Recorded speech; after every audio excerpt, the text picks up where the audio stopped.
प्यारे दोस्तों, हस्ताक्षर में आपका स्वागत है। हस्ताक्षर में आज हम बात करेंगे डलहौजी की। डलहौजी एक बहुत प्यारा सा हिल स्टेशन है, पंजाब, हरियाणा और दिल्ली के बिल्कुल नज़दीक है। और यह हिल स्टेशन इसलिए भी मुझे अच्छा लगता है कि यहाँ पर उतना भीड़ भड़क्का टूरिस्ट का नहीं है जितना दूसरे हिल स्टेशंस पर होता है। दोस्तों, हस्ताक्षर के इस एपिसोड में मेरे पास ऐसा कुछ नहीं है आपको बताने के लिए कि आप वहाँ कैसे पहुँचें, कहाँ कहाँ घूमें या आपको वहाँ खाने पीने की आइटम्स क्या क्या मिल सकती हैं। इस तरह के सैकड़ों वीडियो आपको YouTube पर मिल जाएंगे, लेकिन मैं आज जो बात करने वाला हूँ डलहौजी के बारे में, शायद वो बहुत कम लोगों ने की हो। मैं ऐसा नहीं कहता नहीं की हो, या मैं ऐसा भी दावा नहीं करता कि किसी ने इस दृष्टिकोण से डलहौजी को ना देखा हो। लेकिन आइए चलते हैं साथ साथ एक नए परिप्रेक्ष्य में डलहौजी को देखने के लिए। दरअसल दोस्तों, हस्ताक्षर में आज मैं उन दोस्तों की भी बात करना चाहता हूं जो शोर शराबे से तंग आकर सुकून की तलाश में पहाड़ों की तरफ भागते हैं। जैसे मेरे साथ होता है, जब भी मैं खुद से जुड़ने का प्रयास करता हूं तो किसी न किसी ट्रैक पर निकल जाता हूं। मुझ जैसे आप भी हो सकते हैं जो सुकून की तलाश में घर से निकलते हैं। लेकिन अक्सर होता क्या है, हम एक ही शोर से निकलकर दूसरे शोर में शामिल हो जाते हैं। अगर आप वाकई सुकून की तलाश में हैं तो आइए डलहौजी को इस दृष्टि से देखते हैं। मैं और मेरा बेटा शाश्वत, हम नई ऊर्जा लेने के लिए अक्सर पहाड़ों की तरफ जाते हैं और इस बार भी हमारा कदम उठे हमारे डलहौजी की तरफ। पंजाब की सीमा समाप्त होते ही डलहौजी शुरू हो जाता है, यानी कह लें कि हिमाचल शुरू हो जाता है और यह चंबा डिस्ट्रिक्ट में पड़ता है। हम अपने होटल आ जाते हैं। होटल में आराम करने के बाद नहा धोकर हम तैयार होते हैं। अभी शाम ढली नहीं है और हमारा मन है कि हम एक चक्कर डलहौजी का लगा के आएं। इससे पहले कि बाहर निकलें, हम चाय नाश्ता लेते हैं और इसके बाद हम बाहर की ओर प्रस्थान करते हैं। हम बाहर निकल आते हैं और पैदल चलते हुए गांधी चौक की तरफ निकल आते हैं। गांधी चौक में बहुत कम लोग हैं। वजह शायद मौसम है, क्योंकि चारों तरफ बादल ही बादल घिरे हुए हैं और लोग बहुत कम हैं, चहल पहल बहुत कम है। गांधी जी यथावत वैसे ही खड़े हैं जैसे हमेशा खड़े रहते हैं, लाठी लिए मुस्कुराते हुए, और हम उनको देखते हुए माल रोड की तरफ निकल लेते हैं। माल रोड पर कुछ दुकानें हैं जहाँ चहल पहल है, लेकिन हम वहाँ रुकना नहीं चाहते। हम सीधे नीचे की ओर उतरते हैं, जहाँ से हम होते हुए सोच रहे हैं कि पूरे डलहौजी की परिक्रमा कर लें और फिर उसके बाद होटल जाएं और खाना खा के सो जाएं। हम रास्ते भर इन दुकानों को देखते हुए नीचे को उतर रहे हैं। मुझे अकबर इलाहाबादी का एक शेर याद आ रहा है, 2 लाइनें। वो कहते हैं कि दुनिया में हूँ, दुनिया का तलबगार नहीं हूँ, बाजार से गुजरा हूँ, खरीदार नहीं हूँ। थोड़ा आगे निकलते हैं, खादी ग्रामोद्योग की दुकान है। मैं अपने दोस्तों के लिए हिमाचली टोपी लेना चाहता हूँ, लेकिन वहां खड़े एक स्कूटर सवार ने हमें बताया कि दुकानदार अभी ताला लगाकर चला गया है। मेरे भीतर लाठी लिए गांधी जी मुस्कुरा दिए। वहीं सामने एक औरत लकड़ी के कोयलों पर भुट्टा भून रही है। पास में 2-3 व्यक्ति खड़े हैं, एक व्यक्ति कुर्सी डाले बैठा है। मैं पूछता हूँ, भाई साहब, यह रास्ता किधर को जाता है? वह हंस दिया, फिर बोला, कल एक आदमी इधर से गया था, घूम घाम कर फिर यहीं पहुंच गया। भाई साहब, रास्ता कहीं नहीं जाता, यहीं रहता है, आदमी ही जाता है। मेरी हंसी छूट जाती है। मन ही मन सोचता हूँ क्या मजेदार आदमी है यार। आज के जमाने में ये ठिठोली वह फिर बोला, भाई साहब यह डलहौजी है, इसे गौर से देखिए, बहुत कुछ अलग मिलेगा। आप गांधी चौक गए? मैंने कहा हाँ, अभी जाके आ रहा हूं। तब दोबारा गांधी जी को देखिएगा, यहां गांधी जी का चेहरा हंसता हुआ मिलेगा। कहीं चले जाओ ऐसे गांधी ना मिलेंगे, हमारी बेवकूफियों पर हंसते हुए। ठीक इसके पीछे एक सड़क निकलती है। यह शानदार सड़क शहीद भगत सिंह के चाचा अजीत सिंह के समाधि तक जाती है ना कमाल? मैं उस व्यक्ति की वाक्पटुता की दाद देता हूं, हाथ भी मिलाता हूं। वह यही नहीं रुका, बोला, अब जब आप यहां से जाओगे ना तो आगे आपको सुभाष चौक मिलेगा। यहां नेताजी सुभाष चंद्र बोस इन दोनों से मुख्तलिफ दिशा में देख रहे हैं। मैं हैरान होता हूं उस व्यक्ति पर, उसकी विद्वता पर। मैं उस महिला से एक भुना हुआ भुट्टा लेता हूं और खाता हुआ मजे से आगे को बढ़ता हूं। थोड़ी देर में ही मुझे लगता है कि हम जहां पहुंच रहे हैं वह सुभाष चौक है। मैंने देखा सुभाष चंद्र बोस वाकई गांधी और अजीत सिंह से अलग दिशा में देख रहे हैं। मैं उनके बुत के नीचे शिलालेख देखता हूँ, जहाँ जन्म तिथि 23 जनवरी 1897, मृत्यु 23 जनवरी 1998 लिखा है।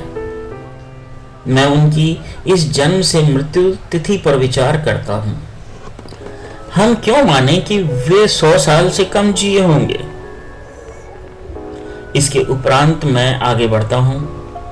मेरे बाईं तरफ अस्ताचल सूर्य अपने रंगों से आकाश को रंग रहा है।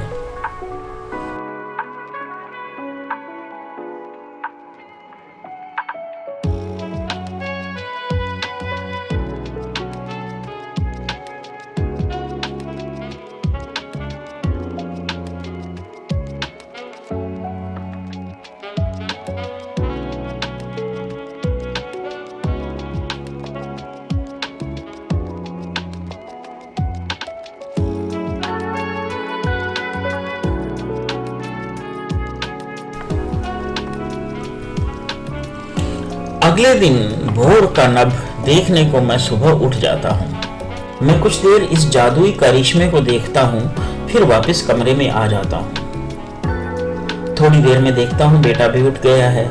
हम चाय पीकर गांधी चौक आ जाते हैं। सुबह का समय है। दोनों इस बात पर सहमत हो जाते हैं कि शहीद अजीत सिंह की समाधि तक हम लोग पैदल जाएंगे और पैदल ही आएंगे।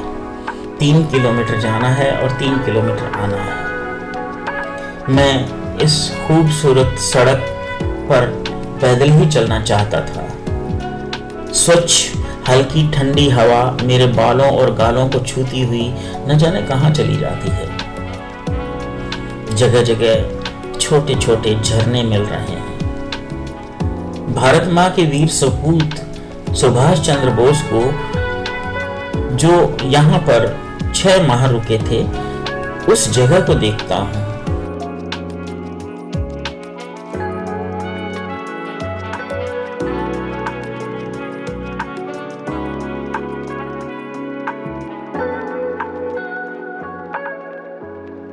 दोस्तों, जैसे जैसे हम आगे बढ़ते हैं इस रास्ते की खूबसूरती और बढ़ती जाती है। दोनों तरफ देवदार के ऊंचे ऊंचे पेड़ और जगह जगह पानी के झरने बह रहे हैं। मैं मंत्रमुग्ध हुआ चला जा रहा हूँ और अचानक उस स्थल पर पहुँच जाता हूँ जहाँ मुझे पहुँचना है, यानी भगत सिंह के चाचा अजीत सिंह की समाधि। मैं वहाँ जाकर नतमस्तक होता हूँ, शीश झुकाता हूँ और साथ में उनके जीवन के बारे में कुछ लिखा हुआ है वह पढ़ता हूँ। उसी से मुझे पता चलता है कि 15 अगस्त के दिन जब हमें आज़ादी मिलती है, उसी दिन वे अपने प्राण त्यागते हैं। और अजीत सिंह इस बात से बहुत दुखी थे कि हमारे देश के 2 टुकड़े हो गए हैं, एक पाकिस्तान हो गया है और इस देश के सीने पर लकीर खींच दी गई है। बहुत दुखी थे, इसी वजह से उनके प्राण चले गए। तो दोस्तों, मैं एक बार फिर से सजदा करता हूँ और आगे बढ़ता हूँ, तो पता चलता है वहाँ से थोड़ा ऊपर जाकर सप्तधारा है, और कुछ सीढ़ियाँ चढ़ के हम जब सप्तधारा की तरफ पहुँच रहे हैं तो यकीन मानिए बहुत खूबसूरत दृश्य है। छोटी छोटी दुकानें हैं और ऊपर से झरना बहता हुआ नीचे को आ रहा है।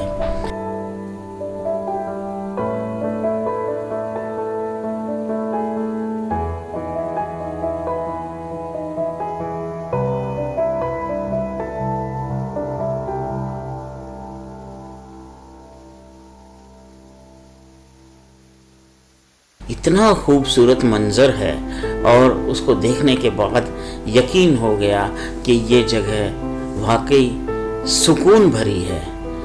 दोस्तों, इसके बाद हम खजियार की तरफ निकल लेते हैं, जहाँ से हमें खजियार तो देखना ही है, इसके साथ ही काला टोप भी जाना है।